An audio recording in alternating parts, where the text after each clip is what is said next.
The Sister, Tyler Perry's Sisters, Season 4, Episode 8. Let's go. Okay, y'all, we're back in Andi's brand new penthouse that crazy Gary got for her, and the girls are in shock at the news that Karen just dropped on them. She's pregnant. The only one that is asking all the right questions is our good sis, Danny. Danny wants to know, are you sure you're pregnant? Karen says, yes, I took 3 pregnancy tests, but I have not been to the doctor. And then Danny asks the $1 million question, who is the pappy? Karen gonna have the nerve to fix her face and said, what? Like she's offended or something. Zack, of course. Karen, now... How is that? And of course, you and Passa are supposedly in a relationship, but you're pregnant by Zack. And the ladies should automatically know that if you wind up pregnant, that Zack is the pappy. Okay, girl, I guess. Now at this point, Danny is double-fisted. Danny has a wine glass full of Henny and a wine glass full of wine. And she's on about a good 9.5 right now. She's not with all the dramatics that Karen is giving the girls.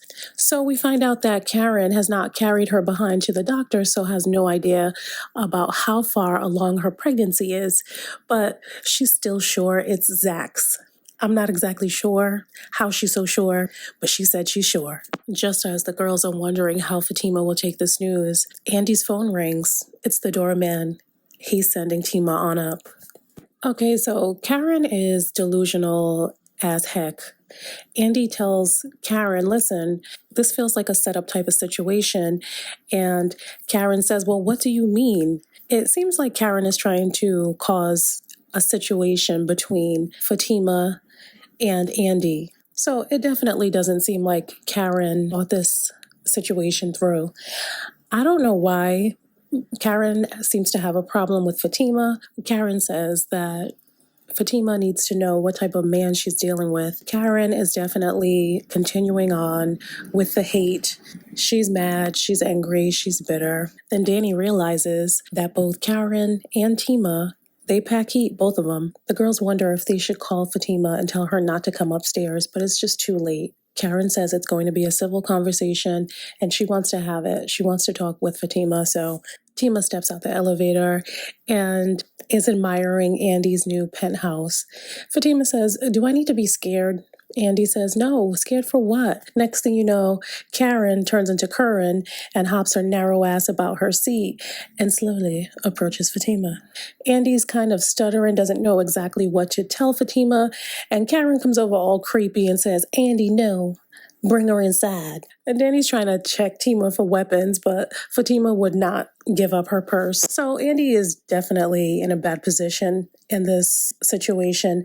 She apologizes to Fatima and says, listen, I did not know what she had to tell us. I'm sorry. And then, of course, Karen gets mad at that too. Karen definitely is jealous about everything Fatima has going on as far as her relationships. She seems to be jealous that Fatima is with Zack, and she also seems jealous that Fatima is friends with Andi. So Karen says, well, why don't you sit down? Tima says, no, I'm going to stand. Next thing you know, Karen has this stupid look on her face and says, I'm pregnant, as if that was going to make or break Tima. Tima looked at her and said, congratulations. Karen added, by Zack. Tima said, gotcha, B, because Zack already told me. I know. Tima said, ma'am, as soon as you told him, he came home and told me. And Karen's face cracked. So then Danny said, well, what'd you say when Zack told you? And Tima takes all of the air out of Karen's balloon. She said, well, listen, when y'all got up, me and Zack weren't exactly exclusive. So there's that. Then Tima said, but we are very much together now. And he tells me everything. Of course, Karen cannot stand to hear that Zack and Fatima are in a happy and healthy relationship, so she got to throw her salt. So she said, well, I wouldn't believe that. So Karen's dusty behind said, well, does Zack tell you how much he calls me? Because he calls me every day. Fatima said, no, ma'am, he didn't tell me how much he called you. As soon as Karen opened her mouth and said that Zack calls her every day, the girls looked at her like, girl, why you lying? But we know better than that because just 2 episodes ago, or maybe it was 1, Fatima accidentally took Zack's phone and he wasn't trying to call Karen, obviously, because Tima had his phone. But who called who that day? That's right, Karen. Your dusty behind was calling Zack. But just when we think Tima can't get any more up on Karen, Tima lets Karen know, oh no, baby, I have my man's codes to get into his phone. Both of them. Listen, Tima handled this situation like a straight up G. Karen thought she had all this mess on Fatima, and Fatima was like, girl, you are not telling me anything I don't already know. Now, what else is going on? Then Karen said something that could have really got her in some mess. She told Fatima to be careful. And Fatima said, why are you concerned? And then Karen says, oh, no, I'm not concerned. Oh, ma'am, you look very concerned and we're not sure why. Oh, hell no. Then Karen is really trying to boss up on Fatima, talking about when her baby comes, the baby's daddy will definitely be in the baby's life. But ma'am, do you even know who the pappy is? You don't. Fatima plays it classy and says, yes, I agree. Karen says, so you and I cannot have issues. And Fatima agrees. Listen, Karen is so stank. So Tima says, yeah, 9 months is a long time, so you never know. And Karen is like, what, are you trying to threaten me? So Fatima, I think she feels bad for Karen. I don't know why, but she says, no, 9 months is a long time. And, who knows where me and Zack's relationship will be by the time you give birth. Danny said, stop the cap, Tima, because Zack is crazy about you. Zack is always talking about you, and we know you like him just the same. So y'all will be together. Then Tima said, and another thing, Karen, we will be taking a paternity test. Karen says, oh, you think I'm lying? And she said, no. Tima said, no, but we will be taking the test. Take the test. Tima said, and if that is it, I'm going to go ahead and exit stage left out of y'all's little sister circle. Right before Tima gets to the elevator, Karen's narrow ass has a change of heart and calls Fatima back and says, wait a minute, Fatima, actually, I lied. Zack does not call me every day. And Karen, we didn't need you to tell us that. We know you were lying. And we know how pathetic and miserable you are, which is why you did it in the first place. She says she doesn't really have a reason to not like Fatima. But here you are, Karen. You have all the smoke for Fatima. And Fatima did absolutely nothing to you except take your man. Actually, she didn't take your man because remember, you kicked Zack to the curb and he got with Fatima because you claimed you didn't want him. Now he's with someone else and you just can't get over that. So Karen says, yeah, she's feeling away because all of the stuff that she went through with Zack, and Zack decides to get right when he gets with Fatima. So that's why she's mad. Tima says, yeah, well, I get it. We work hard to make these boys men. Tima, speak for yourself, ma'am. I am not in the business of turning no boy into a damn man, especially one that I'm dating. Speak for yourself, ma'am. And quiet as kept, Karen did not take Zack from a boy to a man. Zack did that on his own. What Karen did was allow Zack to use her because he was putting it down and Karen couldn't let go of him because of that. Zack found his way on his own. So Tima is definitely being the bigger person in this situation. And she sympathizes with Karen and says, listen, Karen, we've all been there. But just to let you know, if this is Zack's child and he brings your child home, I will definitely treat your child with love, care, and respect. The baby has absolutely nothing to do with this. You can just tell. Karen is so pissed off that she hasn't been able to make Fatima mad. She hasn't been able to make Fatima feel a way about Zack and potentially break up with him. So Karen's little mission definitely was a fail. Karen has her arms crossed, she rolls her eyes, and then she sits back down. Fatima makes her way towards the elevator, and Danny says, well, wait a minute, Fatima. You can't leave like this. You might as well have a drink. Hell, we're family now. Danny is a mess. So Tima agrees to stay and have a drink with the ladies, and of course, like we always do when we get together as ladies, we end up talking about men. So then the conversation gets to old Zack versus new Zack, and Danny is on one. They need to keep the Henny away from Danny because Danny's comments are going to incite a riot one day. So Danny says, okay, well, you got new Zack, so you're good. You don't have any complaints about the men. And Karen is just salty as hell, sitting with her arms crossed. She keeps rolling her eyes. So finally, Andi says, okay, let's stop talking about Zack, please. So the ladies decide it's time to spark up, and Fatima says, yeah, that sounds like a good idea, if I can stay. And then all of the ladies turn to look at Karen for Karen's permission. I wish the hell I would, Fatima. If you want to stay, you don't need Karen's miserable permission. You can just stay and do what you need to do. But anyway, Karen says, sure. And then Andi jumps up and says, let's see what else Gary got me. Listen, Andi is feeling this penthouse as she should, trying to front like she was bothered. So the ladies head over to the kitchen and the drinks are flowing and the girl chat starts. Danny says that the man that she done hit in the head with the shoe, who turned out to be a cop, actually asked her out for a date. Now listen, I'm gonna need for Danny to give her coochie a break because every episode for the last couple of weeks she been hooking up with a different man.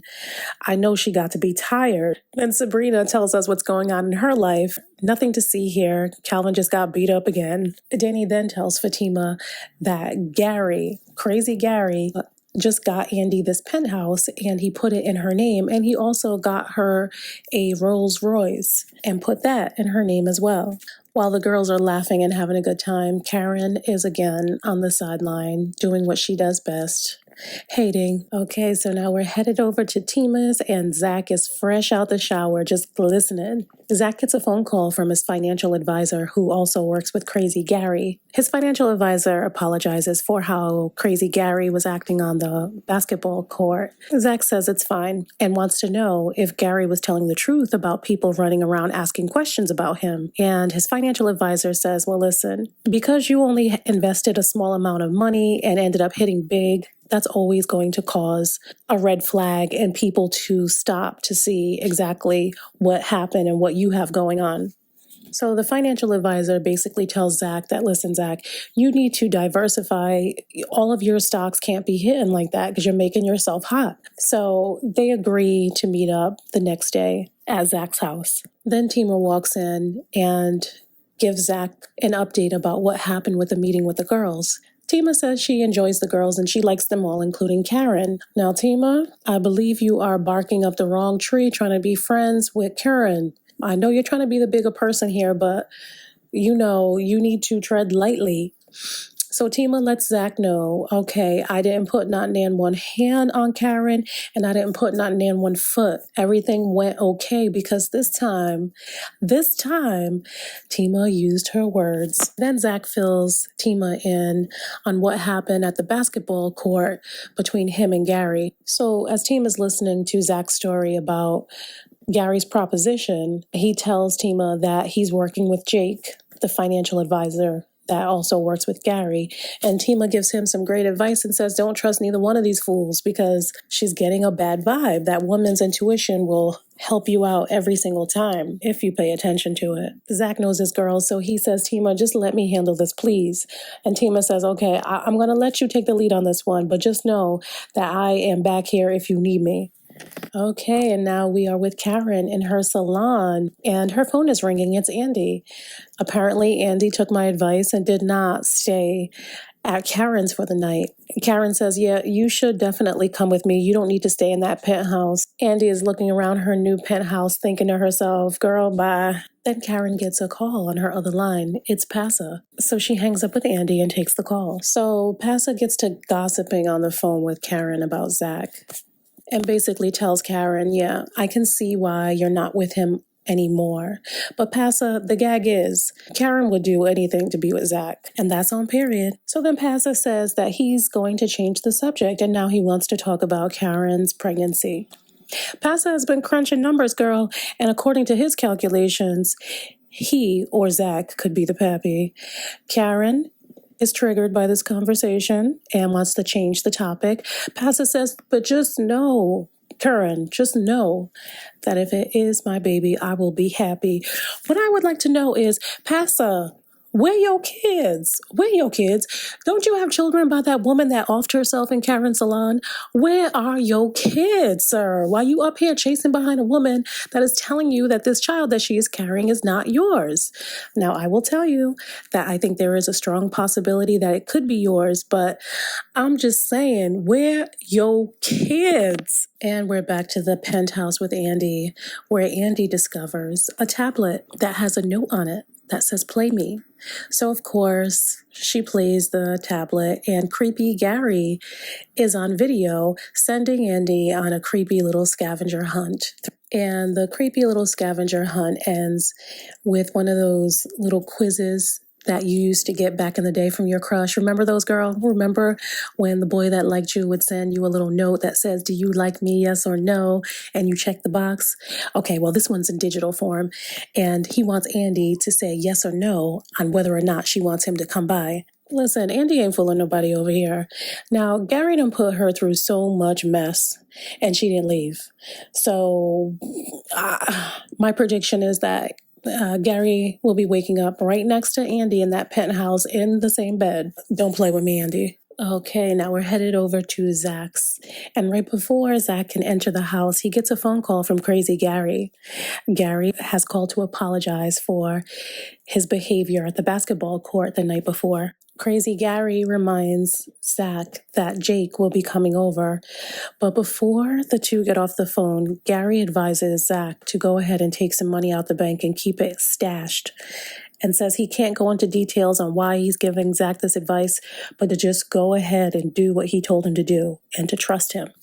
Then Gary tries to get Zack to say something over the phone about how Zack knew to purchase the stock that he purchased, and Zack, taking Fatima's advice, said, listen, I just got lucky. I just selected a stock that happened to blow up. So then Fatima's stalker from work, who happens to still be on crutches from when her goons handled her business for her, comes into Gary's office, and apparently he was listening to Gary on the phone with Zack. He asks Gary, what did he say? And Gary says, he just had a hunch. There's nothing here. And Gary wants to know, what is your obsession with Zack? The creepy guy says, oh, I just don't like people breaking the law. So Gary pulls his card and says, you don't like people breaking the law except for you, right? This is a creepy combo, these two. The creepy stalker from work on crutches and Gary, that's just too much creep in one room for me. Okay, and now we find out how these two are affiliated. Gary has put the creepy guy on crutches in place to spy on Andi to see what she's doing while she's at the office. Gary wants to know if her little boyfriend from work is still in town. The creepy guy on crutches says, no, he's gone. He's not here anymore. So Gary tells homeboy, okay, listen, make sure you tell me when he comes back in town. So creepy dude from the office turns around to leave on his crutches. And Gary says, what happened to you? Why are you on crutches? And his lying behind going to try to say he fell off the electric bike. So Jake comes into the office and he and Gary sit down and talk. And Jake says, I don't really like Hayden. Hayden is really creepy. And I think it's really weird, creepy Gary, that you have creepy Hayden spying on Andi. That is weird. Crazy Gary brushes it off because, he's crazy and all. Crazy Gary then gives Jake Zack's file and tells Jake to call him when he's on his way to see Zack. Okay, now we're headed down to the bank with Maurice. Maurice is opening up this morning and he hears something rustling in the bushes, and it's crazy Q. Apparently, he's got out of jail early. And of course, his dusty, criminal-minded behind needs a place to stay. And he has the nerve to come down to the bank and ask Maurice if he can stay in Maurice's home. And of course, Maurice says, oh, hell no. They go back and forth, and let me me tell you, the actor that plays Q, I'm going to tell you something. I believe he might have been in this situation in real life because he's too good at begging Maurice to allow him to stay in Maurice's home. I believe he has done this in real life. This acting is just way too good. I can't. So anyway, Sabrina pulls up. Sabrina let him know quick, fast, and in a hurry that she was calling the cops, and she rushes into the bank. Then Q takes off. Now we're back at Zack's. Jake walks in, and Zack and Jake get to talking about the situation at hand. Zack wants to know if anyone's watching him, and Jake lets him know, yeah, someone has been looking into what all you're doing, so you're being watched, and we need to prepare you just in case they call you in for questioning. Zack is having some second thoughts about Jake, and he seems like he doesn't really know if he can trust him. But then, just as Zack decides that it's okay to trust Jake, that detective lady walks in and she has the police with her. The police handcuff Zack and take him up out of there. The detective, or whoever she is, Alicia Mackey, whatever her title is, she would not tell Zack why he was getting arrested. Okay. I definitely believe Crazy Gary has something to do with this. This just doesn't even seem right. But that is the episode, girl. We will see what happens next week. Make sure you like, comment, and subscribe.